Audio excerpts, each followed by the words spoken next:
Big Podcast. It's Big Podcast Playbook, the marketing podcast for podcasters. If you want to grow your podcast, if you want to make more money with that podcast, if you want to make a podcast that gets people talking, makes impact, a podcast that people will miss if you disappear, go away, take a few days off, this is the podcast for you.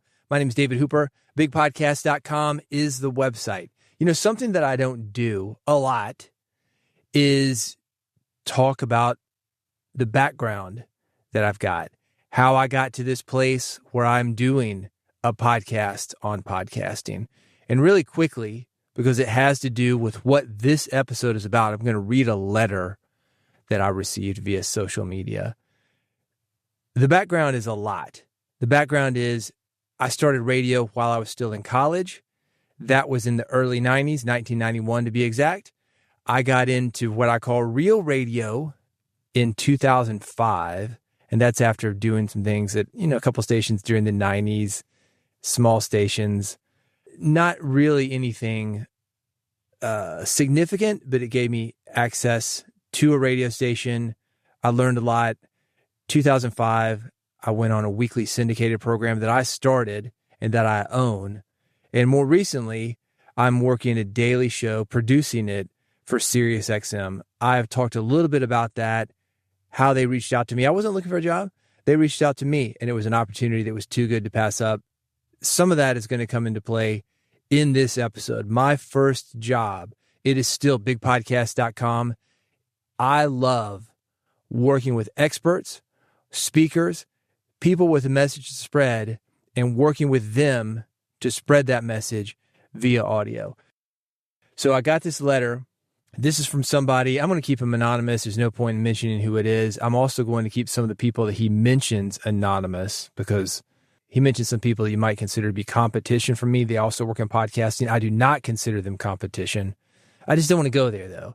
I don't want to get into, oh, David said this, whatever. It doesn't matter. There's some people that are doing something similar to what I do, which is helping you grow an audience, get more people to your podcast, and make a podcast that matters. So this guy's a podcaster. He said, hey, I listened to your show today. I get the impression that you're falling into the same place where so many coaches are going.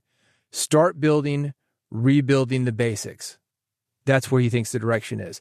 Is that because the honest truth is that there's really very little you can do to grow an audio show unless you get lucky, you spend a ton on ads, or you happen to be famous?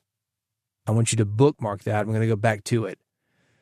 I asked because my daily show, and he mentions the name of the show. I'm not going to say what it is. It is a business show with a philosophical twist. That twist is it's a business show for people of a certain religion. He said, I figure I've spent well over $15,000 on ads in the past year.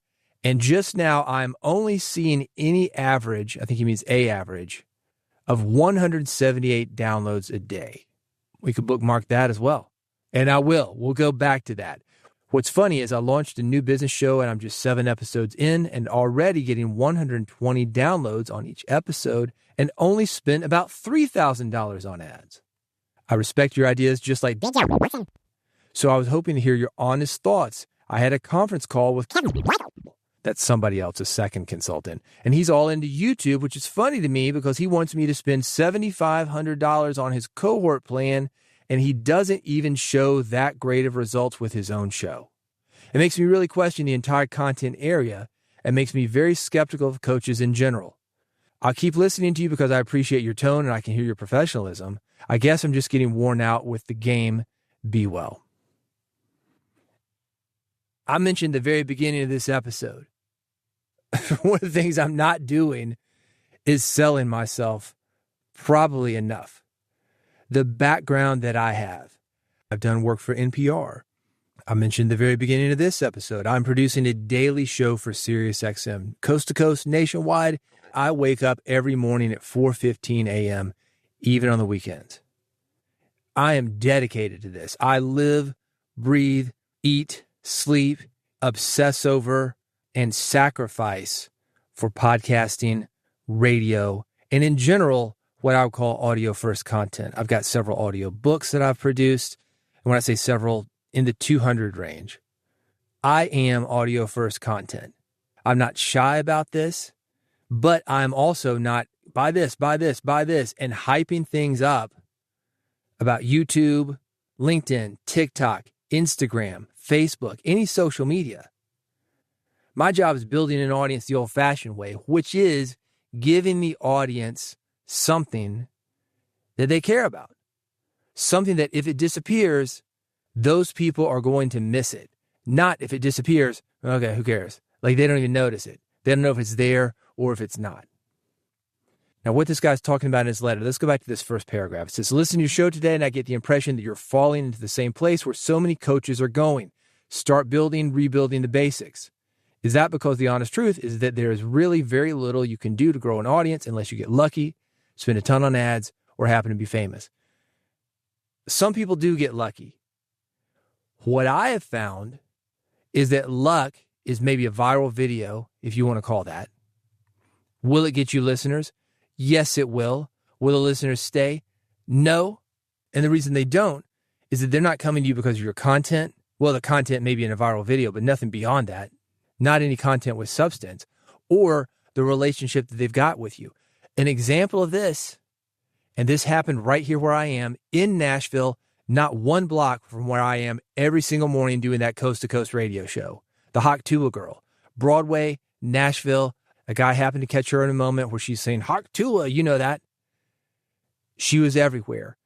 She got a nice podcasting contract. She made more on that contract than I've ever made on a contract. Over the years, who made more? Me. That one contract, though, it was pretty nice for somebody with no podcasting experience who came out of nowhere. I know her manager, by the way. Music business guy, talked about music business radio. We did an episode with him. A nice guy. He has an office in Los Angeles. He's got an office here in town. A very, very sharp guy. There's only so much you could do with viral video, though. So, yeah, you can get lucky. And yes, you can get downloads off of that. But that's only going to take you so far. The second thing he mentioned, spend a ton on ads. Is that a way to do it? Well, you tell me, man. Because this second paragraph that you've got, you said you spent well over $15,000 on ads in the past year, and you're just now only seeing about 178 downloads per day. Is that good? It's nothing to sneeze at. A couple hundred people, assuming they're actually listening to you, not bad. But do you have a back end for that? Is there a return on investment to that $15,000? Maybe it's a hobby for you. Maybe it's fun. 15 grand, great. 15 grand, not a lot of money to some people. Maybe it's not a lot of money to you. I would like to see something more significant than 178 downloads per day. With that said, if you reach the right people, that could be a lot. I've talked about this in my book. Think about the guys on Shark Tank. What is it, 5 people that you're trying to win over to get them to invest in your business? Think about if you were talking to Bill Gates, Oprah Winfrey, Barack Obama, Steve Jobs, Ronald McDonald. Important people, if you could get them to invest in you or shout out your podcast, give you some promotion, that might be worth it. That's just a few listeners. So it's not the number of listeners, it's who is listening. So 178 downloads, I don't want to discount that, but $15,000, that sounds like a lot. So spending a ton on ads, that's telling me one of two things. One, your ads aren't converting, or two, you've got something that people just aren't interested in, at least not the mass number of people that I would think would be seeing that ad for $15,000. And then the just happen to be famous, nobody just happens to be famous. Maybe if you're born into a situation where you've got a famous father or famous mother, but even then, look, I've worked in the entertainment industry for decades, man, and there are a lot of famous people that have children. I'll give you an example of one that I interviewed, Lisa Marie Presley, the king of rock and roll's daughter. They called her the princess of rock and roll. Can you name a song that she's done? Can you name anything that she's done? I would argue that Lisa Marie was infamous, not famous. People knew of her, but they don't really know what she has done. And that is the difference between what I do when I work with clients and what a lot of folks do. They're just trying to get you likes and attention. They're just trying to get you downloads.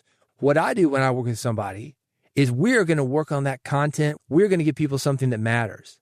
Something that even if you've only got 178 listeners per day, or just those 5 maybe, something that makes impact in the world. It's not about the number of listeners you have. It's about the impact that you can have. And if you're somebody who solely wants likes, attention, fame, I am not the person that you need to come to. Go to this YouTube guy you mentioned in the fourth paragraph. We'll get to that in a second. There are plenty of people that'll sell you that dream. But like this guy said, speaking of that fourth paragraph, even his show isn't doing that well. If I'm not mistaken, this guy's gone back to audio first content. And if not audio first content, let's call it podcasting, what I call an audio first podcast. Not just YouTube, but a podcast. Second paragraph, this guy's talking about his show. I'm not going to mention the show. Like I said, it's a business show. It is for people of a specific religious belief. And I got no issues with that. I'm in the buckle of the Bible Belt, the very first piece of audio that I recorded for the Methodist Church. I did a record when I was 5 years old. It wasn't a David Hooper album. It was something like Kids Bop. I was in a kid chorus or singing on it. I don't even remember, honestly. I remember going to the studio. I remember it took forever, probably because I was 5 years old. And I thought, this is boring. Couldn't wait to get out of there. And I also remember I never got paid for it. So Methodist, send me my check. Look, I'm not worried about that. It's a good story. And it was one of those things that just being in the studio and truthfully, growing up in Nashville, you could spit, you're going to hit a studio. I mean, there's studios all around. It's what we did here, especially back then. We're definitely doing it now with home studios. My point being that there's a lot of content for that market. The Methodist Church does it. Jehovah's Witnesses do it. There's a huge church. I don't remember what the name of the church is officially, but they've got a magazine called Plain Truth. They're doing it. Mormons are doing it. Every church has its media outlet. Being in the buckle of the Bible Belt, I got involved with some of that as a kid and as a teenager. Strangely enough, I've got people approaching me all the time. A huge radio network, 1,500 stations wanted me to come on and be the vice president of podcasting. This is probably about a year ago. They built a big complex in Nashville. I don't know how they found me. A headhunter reached out to me. And I'll talk to anybody. Talked to the first guy. He brought me in for the second guy, which is a vice president or president of something, talking to both of them on the line. And I was honest with these guys. I said, I don't think I'm a philosophical match for what you guys want. You're asking me how I found Jesus and all about that. You're not asking me about podcasting. And that leads me to the guy who wrote me this letter, his situation. He spent $15,000 on ads in the past year. He's seen 178 downloads per day. Not bad, depending on who the people are. But if you've got a religious-oriented podcast, that cuts both ways. Either people are going to love it, and those are the people who are that religion, or people are not going to like it because their one true religion is something completely different.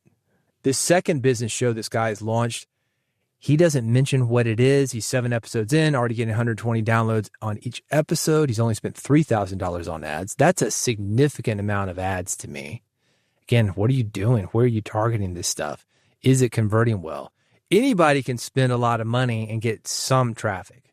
My job, or one of them, when you work with me, not only do you have something that people are going to care about when they get there, I don't believe in just throwing money at something. I want you to have that foundation of a great podcast, but also ads that convert, that attract the right people for you. Also targeting those ads so they go to the right people. So it sounds like to me that maybe with that much money being spent, either the show's not that great, the wrong people are being targeted. Sometimes people like things, sometimes people don't. I don't want to get too far off topic, making this stuff sound easy and simplifying it to 1 or 2 sentences or bullet points. Do this and this and then this. It's not like that. But the bottom line is you got to have a good show. It's got to target the right audience. If you're doing ads, those ads need to target the right audience. Not only the people that are seeing those ads, but with the way the ads are written to get them excited about clicking on that ad, then coming to your podcast. Do you know that these people that you're targeting, do they even like podcasts? It's very difficult to switch somebody from one format to another. For example, TikTok people, they are there because they like TikTok. They want those 15-second, 30-second videos, quick hit of dopamine, go on to the next thing. They love the doom scroll. They're not going to necessarily be the match for somebody who's got a 15, 20-minute, 30-minute podcast. Bottom line, you can't just throw money at something. Same for your equipment. Let's take it out of podcasting for a minute. I'm in Music City. Let's use that example. So I got you a Marshall Stack, a Fender Stratocaster, a Les Paul, thousands of dollars of equipment. If you don't know how to play guitar, it doesn't matter what you're playing into. Garbage in, garbage out. Same thing with your podcast. Don't spend a ton of money on your podcast equipment when you're just starting. Work on those basics, man. Give people something they're going to care about. Work on your hosting. Be able to deliver that. Live your life. Step out of the studio and live, man. Tell a story that people care about. Learn how to connect with people in a way that brings those people in. That's not about podcasting. That's about living. Let's get to this fourth paragraph. I respect your ideas just like... So I was hoping to hear your honest thoughts. Well, that's what you're getting. So on a conference call with... This is the YouTube guy. He's all into YouTube, which is funny to me because he wants me to spend $7,500 on his cohort plan, and he doesn't even show that great of results on his own show. In fairness to this YouTube guy, we could use what he's doing, but we could use this podcast as an example. This podcast is for a very specific audience. It's apples and oranges compared to most other podcasts. I am not trying to get a huge audience. I'm not trying to have a widespread audience, something for everybody. Wherever you are, we got what you need. This is not for that. I'm for a very specific type of person who is doing a very specific thing. So with that said, if this guy's got a smaller YouTube channel, if it's something very specific and you're doing something for the more mainstream audiences, I'll give the guy a break on that. By the way, this works both ways. I can talk about this serious show that I'm doing, 1.3 million people a week. That's a big audience. Why is that? Is it anything that I'm doing? Well, maybe. I mean, since I've been there, interaction with the people has gone up, call volume has gone up. I would argue that the content is better.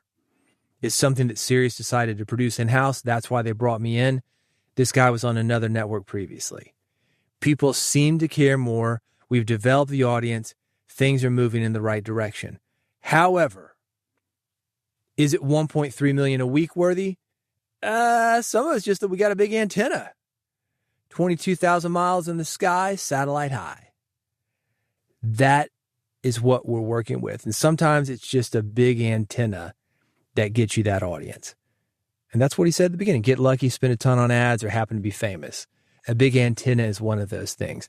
If you look at Fox News, and this could be any network, so don't send me nasty emails, tell me how woke I am, but I want to use Fox News for a very specific reason. Think about Bill O'Reilly. What happened? Sexual harassment or whatever he was doing. Boom, booted him from Fox News. They put somebody else in. Tucker Carlson, he's on there. He does some kind of crazy stuff. Boom, they boot him from Fox News, put somebody else in. Now you got the new guy, whatever his name is. Doesn't matter because he's going to be there and you're going to watch it because it's in your living room. If you like Fox News, if you want to be talked to in a certain way, if you want a certain type of philosophy, some people are there just because they can do that, and they are successful because the audience has already been established. We have a different thing in podcasting. Ironically, though, this is one of the reasons why YouTube is so sexy to people, and this guy that this person mentioned in the letter, he switched from audio podcasting to YouTube because it's sexy, and he can get $7,500, at least charge it. I don't know that he's getting it for his cohort plan. He switched back, so it must not be working that well, or there's more competition. Who knows? But there's so much smoke and mirrors, man. Like I said, a lot of these guys focusing on Instagram, TikTok, Facebook, X, Twitter, whatever it's called. And they're going to make you feel something because you can do basically anything on YouTube and get 1,000 views. Oh, we got 1,000 views. You got to work a little bit harder to do that in podcasting. But if you do it in podcasting, it's going to mean a little bit more. That's why I'm not freaking out over this 178 downloads a day. Maybe that's enough. It sounds like this guy isn't satisfied with those numbers. There are other podcast consultants. If you relate to them personally, go work with them. If you like me, work with me. I don't know what to say. It's not a competition, and I want to make that very clear. That's why I'm not going to sit here and badmouth these guys. I think they all have something to say, like the YouTube guy. I don't do YouTube. I don't know. I don't know about cameras. I mean, I know more than the average person. I will say that.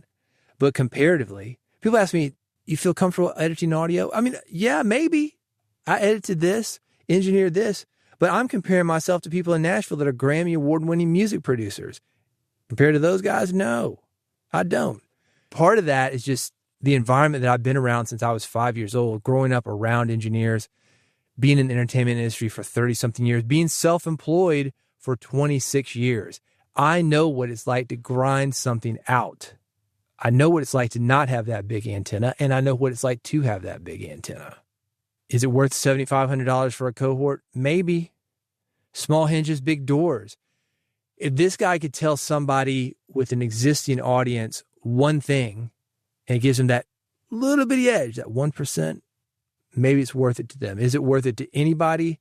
I don't know. I will say this, that's about half of what this dude spent on ads, spent $15,000 on ads in the past year, getting 178 downloads a day. I would hope that for $7,500, even go get my book for $20, that we could do a little bit better on that. You definitely get a return on investment on the book. $20 for a book, come on. But you got to do the work. And that's what a lot of people don't do. This guy's asking about me changing up some things with my company, and I'm going to get into that, why I'm doing that. He talked about building and rebuilding on the basics. I do have a book coming out called Podcast Launch Plan. It's about launching a podcast. You could argue the first book that I did, though, just called Big Podcast, that is about launching. The basics are all we got, man.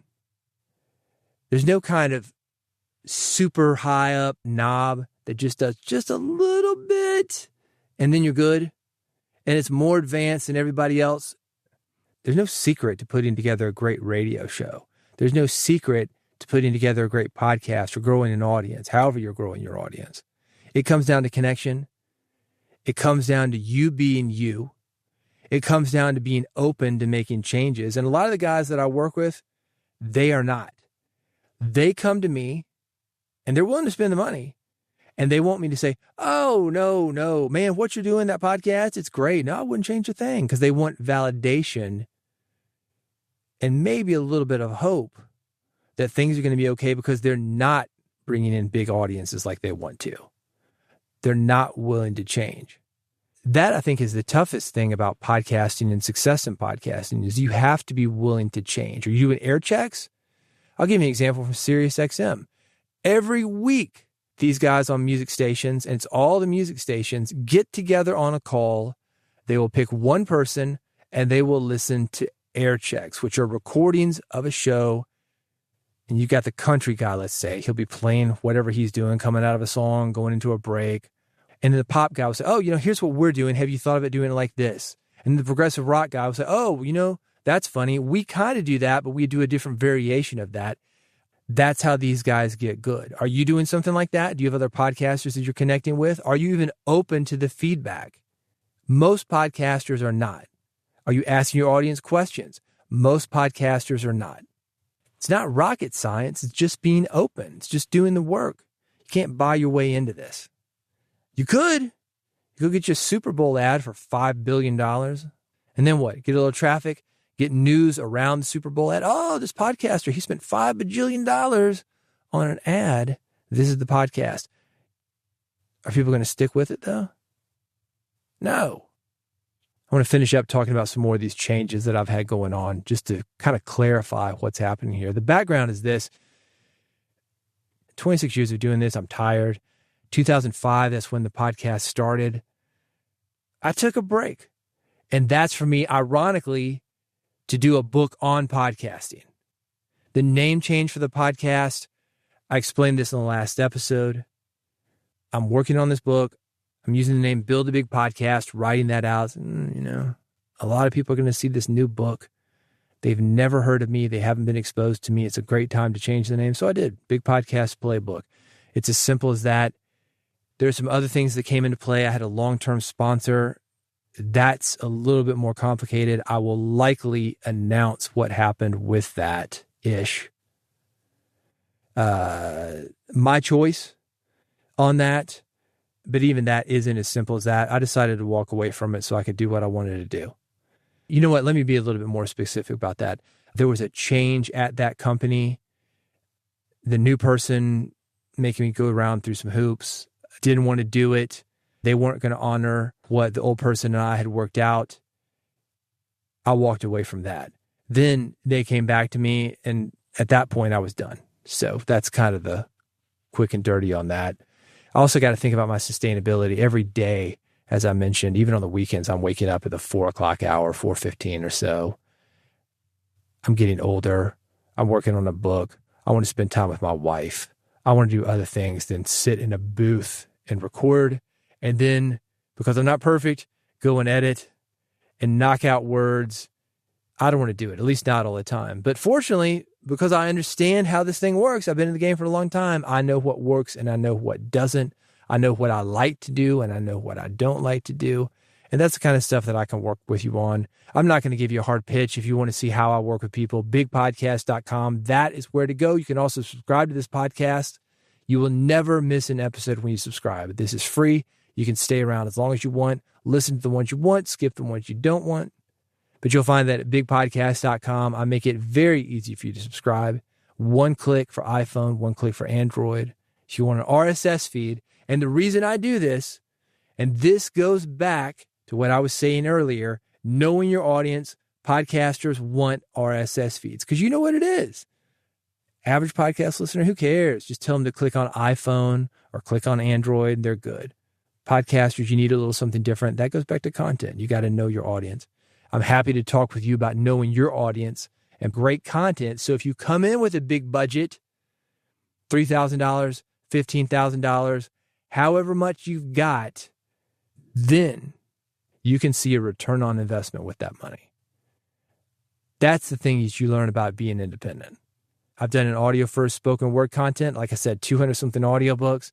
I've done it in broadcast radio, satellite radio, podcasting. Independent and the biggest of the big, SiriusXM, the world's largest audio first company. I've seen it all, man. And I'd love to work with you. You can find me at bigpodcast.com. Thank you for listening. The fact that I am focused on sustainability, that means you'll be hearing more from me and for a very, very long time. No, I'm not going anywhere.